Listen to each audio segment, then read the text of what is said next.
Halo Midikers, gimana kabarnya? Sehat? Di video kali ini Mimin akan membawakan alur cerita dari film berjudul Lift yang dirilis pada tahun 2024. Film ini berkisah tentang sekelompok perampok ulung yang nekat membajak pesawat demi merampok satu peti emas milik seorang mafia. Mampukah mereka merampok emas tersebut tanpa terendus siapapun? Penasaran bagaimana keseruannya? Langsung saja, ini dia kisah selengkapnya.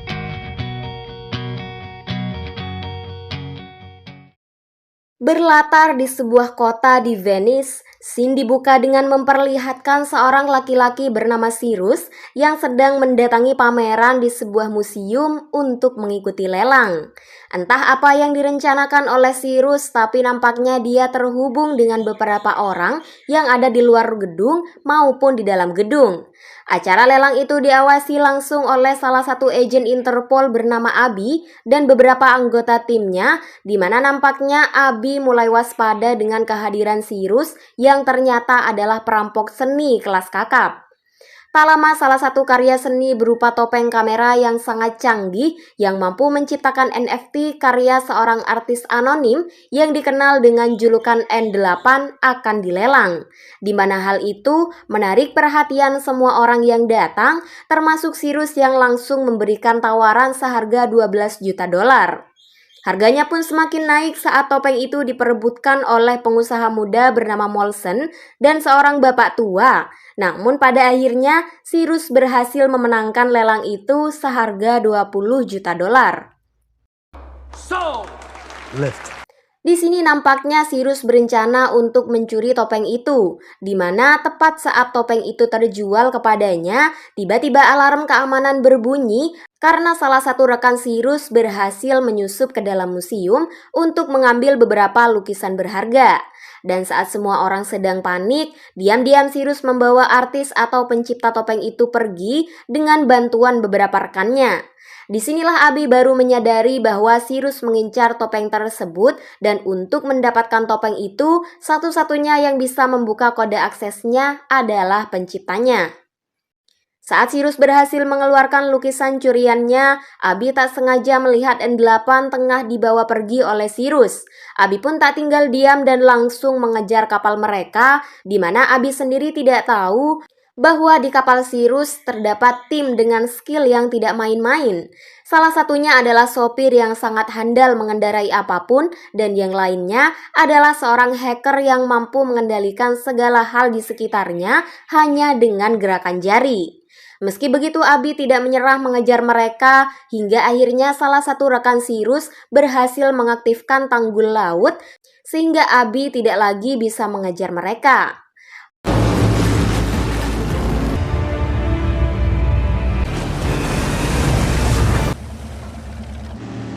Mari saya perkenalkan Anda dengan tim perampok kelas elit yang akan membuat kita tercengang. Dia adalah Cyrus, sang kepala suku. Camilla sebagai supir multitasking. Misun sebagai hacker sekelas Bjorka. Magnus si pembobol brankas. Lucky sebagai engineer. Singkat cerita, Cyrus berhasil membawa N8 untuk melakukan transaksi yang dilakukan secara sah no tipu-tipu. Sesaat setelah transaksi itu berhasil, N8 mulai merayakan keberhasilannya di kapal pesiar itu bersama Cyrus dan yang lainnya. Sementara itu, kabar tentang menghilangnya N8 telah tersebar di seluruh kota, bahkan N8 telah ditetapkan statusnya sebagai orang hilang. Di tempat lain, Abi mencoba menganalisis rekaman CCTV saat insiden berlangsung, di mana ia menemukan fakta bahwa seorang bapak tua yang sempat melawan Cyrus saat lelang ternyata hanya pura-pura pincang dan itu cukup mencurigakan. Melihat kabar kehilangan dirinya telah tersebar di mana-mana, N8 bingung dan bertanya-tanya mengapa ia dikabarkan telah diculik, padahal dirinya sangat menikmati berada di kapal pesiar itu. Cyrus pun menjelaskan kepada N8 bahwa mereka semua adalah pencinta seni dan ia mau karya seni dihargai dengan harga yang pantas. Dahulu, lukisan Mona Lisa sempat dijual dengan harga yang rendah sampai akhirnya lukisan itu hilang dan saat ditemukan harganya pun melonjak drastis karena ada cerita di balik lukisan itu. Dan Cyrus melakukan hal yang sama untuk karya N8, di mana saat ini harga dari karya N8 telah melonjak menjadi 89 juta dolar, jauh di atas harga awal yaitu 20 juta dolar. Dengan begitu, mereka pun sepakat untuk membagi hasil penjualan selanjutnya. Di tempat lain, Abi berhasil menangkap Pak Tua yang menghadiri acara lelang waktu itu. Entah dari mana Abi mendapatkan informasi, tapi saat ini ia telah mengetahui fakta bahwa Pak Tua itu yang diketahui bernama Denton adalah salah satu rekan Cyrus, di mana waktu lelang berlangsung, ia sengaja menawar untuk kepentingan Cyrus, padahal dirinya tidak punya uang sepeser pun untuk memenangkan topeng NFT itu.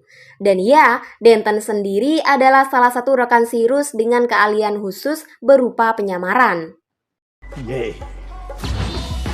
Singkat cerita, Abi kembali ke London bersama dua rekannya yaitu Stefano dan Margarito untuk mendatangi markas Interpol.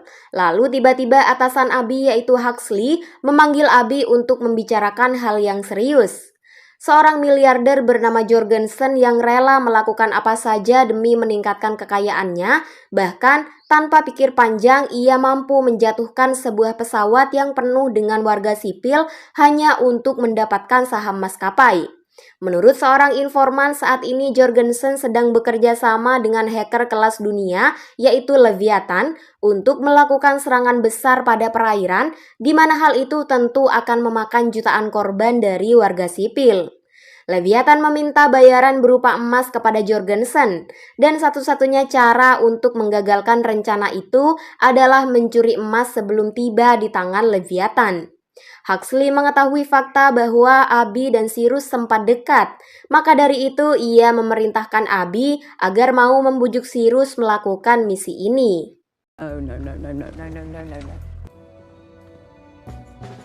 Meskipun tak suka, Abi terpaksa harus mendatangi sang mantan yaitu Cyrus untuk menyampaikan tawaran misi perampokan emas yang sangat penting bagi Interpol.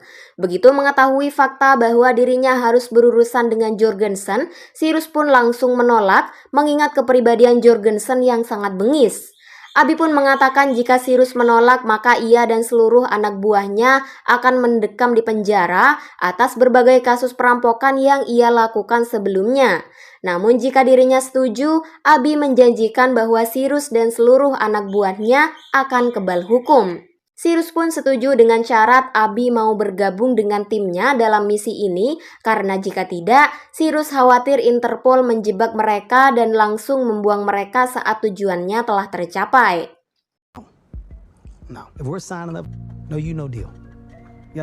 Keesokan harinya Cyrus menjelaskan tawaran Abi kepada rekan-rekannya, di mana persis seperti Cyrus, awalnya mereka menolak mentah-mentah, namun setelah mempertimbangkan ancaman penjara yang ada di depan mereka, akhirnya mereka pun setuju. Abi pun menjelaskan bahwa dalam 17 hari ke depan, emas itu akan disimpan dalam peti dari brankas bank di London dan akan dibawa menuju bandara Zurich. Dan satu-satunya kesempatan mereka adalah saat pesawat mengudara menuju Zurich. It's not impossible. It's treated like any other lift. Lalu kita dibawa menuju Irlandia Utara, memperlihatkan seorang sandera bernama Taylor yang telah membocorkan informasi Jorgensen kepada Interpol. Dengan bantuan Cormac, Taylor pun dieksekusi. Di tempat lain, Cyrus dan yang lainnya sedang menyusun rencana untuk misi perampokan emas, di mana Cyrus memiliki ide cemerlang bahwa mereka akan membajak pesawat dengan mengalihkan radar menggunakan jet pribadi. Untuk itu, Cyrus menargetkan jet pribadi milik Molson. Berbekal pengenal Abi sebagai Interpol, Molson langsung setuju untuk meminjamkan pesawat jet itu kepada mereka. Yeah. You just told an officer at Interpol you could use? Come on.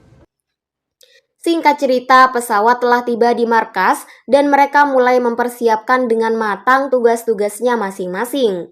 Magnus mulai mempersiapkan laser untuk membuka berangkas, sementara Camilla sedang berlatih sebagai pilot pesawat jet, di mana ia sedikit kesulitan untuk membuat pesawatnya berada tepat di bawah pesawat sasaran. Dan untuk itu, Cyrus meminta Lucky agar memasangkan kamera NFT di setiap bagian pesawat untuk membantu Camilla. I got it. Semua kendala sudah mendapatkan jalan keluar, namun satu yang menjadi masalah yaitu mereka membutuhkan seseorang untuk mengawasi radar pesawat Airbus sasaran mereka dan mengarahkan pilot pesawat tersebut. Abby dan Cyrus pun menemui seorang laki-laki bernama Harry, seorang karyawan bandara yang bertugas mengawasi radar. Mendengar imbalan fantastis yang ditawarkan oleh Cyrus, Harry pun langsung setuju. Listen to man, listen to him. Keesokan harinya, Cyrus dan Abby menemui Huxley, di mana Huxley mengatakan bahwa transfer emas akan dipercepat dalam 10 hari ke depan setelah kematian Taylor. Mendengar itu, Cyrus pun mulai khawatir persiapan timnya kurang matang sehingga akan meningkatkan resiko kegagalan mereka. Di tempat lain saat ini, Leviathan sedang melakukan demonstrasi untuk Jorgensen dengan menenggelamkan sebuah kota. Melihat kebengisan itu, Cyrus menawarkan agar seluruh rekannya mundur dari misi ini, terlebih lagi mereka terdesak oleh waktu. Namun meski begitu, semua rekan Cyrus memilih untuk melanjutkan misi bersama Cyrus. Tak lama Misun berhasil merakit sebuah alat untuk mengelabui radar dan untuk melewati mesin scan di bandara, Misun membaginya menjadi beberapa pieces untuk dirakit kembali di pesawat. Sementara itu, Magnus mulai menempelkan kamera NFT di seluruh bagian pesawat. Tak hanya itu, mereka telah memilih pilot terbaik yang bisa melakukan landing darurat sesuai tempat yang mereka tentukan. Lalu kemudian menyerahkan emas itu kepada Huxley.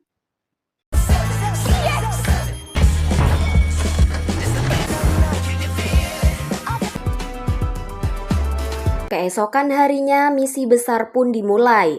Setiap personil melakukan penyamaran sebagai penumpang di pesawat yang akan mengangkut emas tersebut. Mereka pun mulai mengambil tempat masing-masing sambil mengawasi anak buah Jorgensen yang duduk di kursi penumpang. Tak lama Lucky tiba-tiba mengurungkan niatnya untuk bergabung dalam misi ini karena dirinya merasa bahwa resiko yang mereka hadapi terlalu besar. Dan dengan begitu, mereka pun kehilangan orang untuk merakit alat penukar radar yang awalnya menjadi tugas Lucky. Tak punya pilihan lain, Abby pun terpaksa menggantikan tugas Lucky.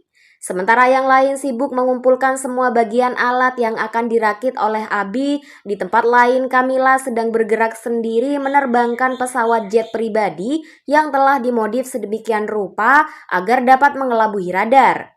Sementara Harry saat ini telah terhubung pada si pilot.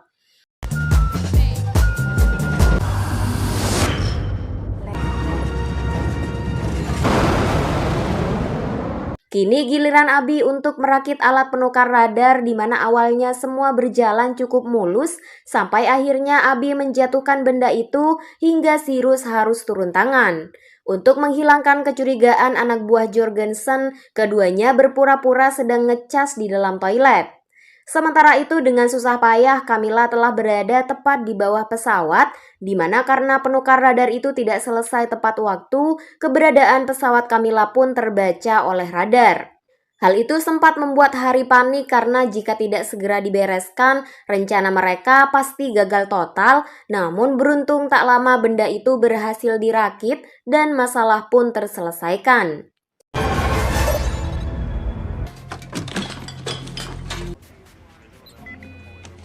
Kembali pada Harry yang mulai melancarkan aksinya dengan mengarahkan pilot untuk melakukan landing darurat di bandara kecil di Gunung Alpen. Harry mengatakan bahwa sedang terjadi badai besar di jalur menuju Zurich. Pilot itu pun setuju dan berbelok arah untuk mendarat di Alpen agar jejak pesawat tak terbaca oleh radar. Camilla meluncurkan sebuah drone menggantikan pesawat tersebut yang akan terbang menuju Zurich.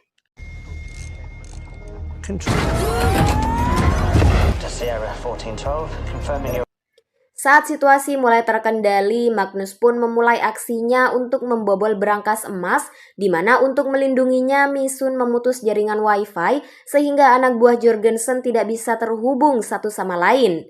Begitu mendengar bahwa tujuan pesawat telah berubah menuju landasan Alpen, anak buah Jorgensen pun mulai curiga tentang keamanan emas di bagasi. Mengetahui fakta bahwa Magnus sedang sibuk membobol berangkas, Cyrus pun mencoba mengulur waktu dengan menghajar anak buah Jorgensen hingga terjadilah perkelahian sengit di dalam pesawat.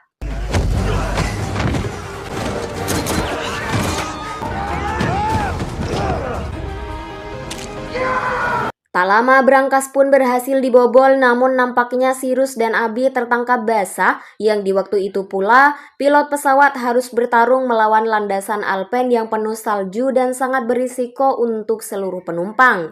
Namun berkat skill dewa sang pilot, pesawat pun berhasil landing dengan selamat diikuti dengan Camilla. Namun sepertinya keberadaan drone dan pesawat Camilla telah terendus oleh Jorgensen sehingga alih-alih melarikan diri dengan emas-emas itu, mereka pun terpaksa harus mengantar emasnya pada Jorgensen dengan pesawat jet pribadi itu.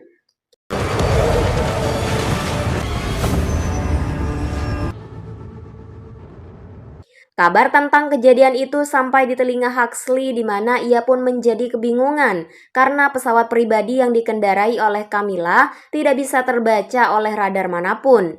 Ia pun meminta Stefano untuk mencari tahu tentang keberadaan pesawat itu bagaimanapun caranya. Di tempat lain, Camilla yang sadar bahwa jika pesawatnya tak terbaca oleh radar, ia akan sulit mendapatkan bantuan. Camilla pun sengaja membuat pesawat terbang tidak seimbang untuk melepaskan tempelan di pesawat tersebut, di mana ternyata usahanya membuahkan hasil hingga posisinya saat ini berhasil terbaca oleh radar. Huxley pun meminta Stefano agar melaporkan pesawat itu pada NATO sebagai pesawat teroris tanpa mempedulikan keselamatan Abi di dalamnya.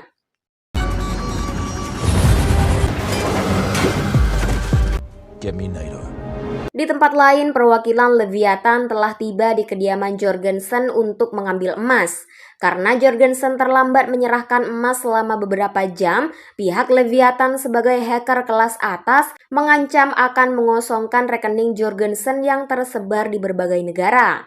Di tempat lain, pesawat NATO mulai mendekati pesawat Camilla, di mana hal itu terbaca oleh radar Hari, dan ia pun langsung memperingatkan pesawat NATO bahwa di dalam jet pribadi itu terdapat warga sipil, bukannya teroris. Berbanding terbalik dengan Hari, Huxley justru memerintahkan agar pesawat NATO menembak jatuh jet itu meski tahu Abi ada di dalam sana.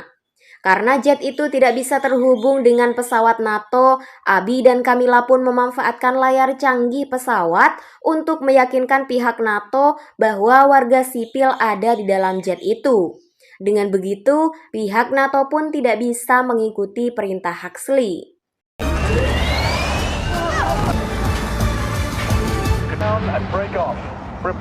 Beberapa saat kemudian anak buah Jorgensen mulai menyasar Camilla di ruang kokpit, di mana hal itu mengganggu laju pesawat sehingga pesawat pun menukik ke bawah. Cyrus dan Abi memanfaatkan situasi tersebut untuk melempar anak buah Jorgensen keluar. Keduanya pun langsung menuju ruangan kokpit untuk membantu Camilla yang saat ini telah terluka dan tidak bisa mengemudikan pesawat. Dengan arahan Camilla, Abi dan Cyrus pun menggantikan menerbangkan pesawat, di mana awalnya hal itu berjalan dengan mulus hingga tiba-tiba salah satu bagian pesawat mengalami kerusakan sehingga mereka harus landing saat itu juga. Maka mereka pun tak punya pilihan lain selain mendarat tepat di area milik Jorgensen.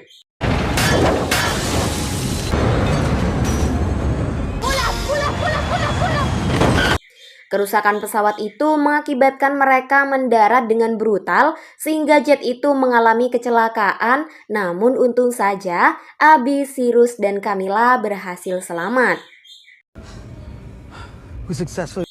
Beberapa saat kemudian Jorgensen hendak melakukan serah terima emas kepada suruhan Leviathan, di mana waktu itu mereka baru saja mengetahui bahwa salah satu di antara mereka adalah seorang agen Interpol. Sontak wanita itu pun berniat menggagalkan kontrak, namun Jorgensen tanpa pikir panjang langsung menembaknya. Demi melindungi Abby dan Camilla, Cyrus mengaku bahwa dirinya adalah agen Interpol dan meminta Jorgensen untuk melepaskan Abby dan Camilla. Sesaat sebelum sebuah peluru melesat di kepala Cyrus, tiba-tiba polisi datang di mana mereka sempat kebingungan siapa sebenarnya penjahat dalam kasus ini. Beruntung saja, salah satu kamera NFT masih menempel di badan pesawat dan merekam seluruh kejadian yang baru saja terjadi. Lalu dengan kendali Misun, rekaman itu pun diputar di depan pihak polisi.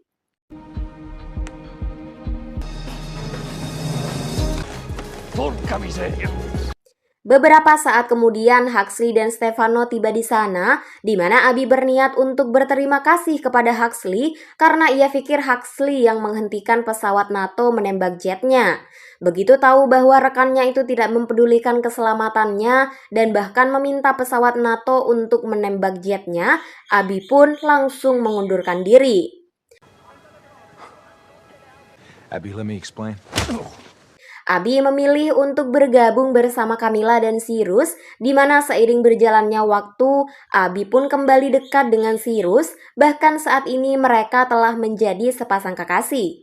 Waktu itu, Cyrus menceritakan sebuah rencana rahasia yang diam-diam mereka jalankan saat melakukan perampokan emas. Sebenarnya sesaat sebelum misi dimulai, Magnus mempersiapkan emas palsu yang kemudian disimpan di bagasi pesawat tempat emas asli akan disimpan. Lalu saat Magnus berhasil membobol berangkas, ia pun menukar emas asli itu dengan emas palsu yang telah disiapkan sebelumnya. Lalu emas asli itu diterjunkan dari pesawat menggunakan sebuah alat yang dikendalikan oleh Lucky yang sejak awal sebenarnya tidak pernah mundur dari misi ini.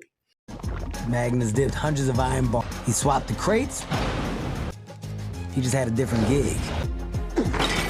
He got Tak lama, seluruh tim berkumpul di sebuah bukit di tepi sungai yang tujuannya tak lain dan tak bukan adalah untuk mengambil emas yang berhasil mereka rampok tanpa terendus oleh siapapun.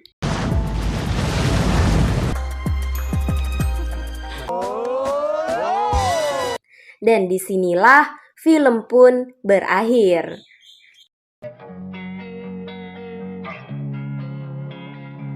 Gimana nih guys menurut kalian filmnya? Tulis pendapat kalian di kolom komentar ya. Mimin ucapkan terima kasih buat kalian yang sudah menonton sampai akhir. Kalau kalian suka video ini, jangan lupa di like. Kalau gak suka, boleh di dislike. Jangan lupa saksikan terus video-video menarik dari Movie Addict yang tayang setiap editannya beres. Mimin pamit undur diri dan sampai jumpa di video selanjutnya.